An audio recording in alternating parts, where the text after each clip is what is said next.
Deputy director cepa Sukkur का Pir Abdul Qadir Shah Jilani institute of medical sciences Gambat का दौरा। अस्पताल में नस्ब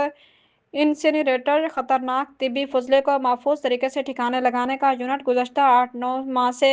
गैर फाल है, जिसकी वजह से अस्पताल का फजला खुली जगह पर फेंक कर जलाया जा रहा है। खास तौर पर देखा गया कि अस्पताल का फजला खुले सहन में जलाया जा रहा है, जो कि इंतहाई गैर महफूज और माहौल के लिए नुकसानदेह अमल करार जल्द से जल्द वेस्ट को माहौलियाती कानून के मुताबिक तल्फ करने की हदायत है। सेक्रेटरी माहौलियात, मौसमियाती तब्दीली और शहरी तरक्की हुकूमत सिंध ज़ुबैर अहमद जना और डायरेक्टर जनरल सीपा वकार हुसैन फलपोटो की हदायत पर deputy director cepa Sukkur Imran Ali Abbasi ने जिला खैरपुर के इंचार्ज मीर मुरीद अली तालपुर और टीम के हमरा पीर अब्दुल कादिर शाह जिलानी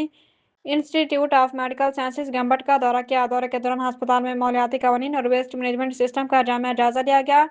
अस्पताल इंतजामिया ने डिप्टी डायरेक्टर को जदीद तिब्बी सहूलियात, दस्तयाब मशीनरी और मरीजों को फराहम की जाने वाली खिदमात के बारे में तफसीली ब्रीफिंग दी,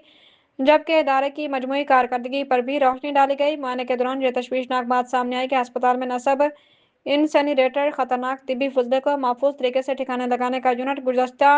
8-9 माह से गैर फाल है, जिसकी वजह से अस्पताल का फजला खुली जगह पर फेंक कर जलाया जा रहा है। खास तौर पर देखा गया है कि अस्पताल का फजला खुले सहन में जलाया जा रहा है, जो कि इंतहाई गैर महफूज और माहौल के लिए नुकसानदेह अमल है।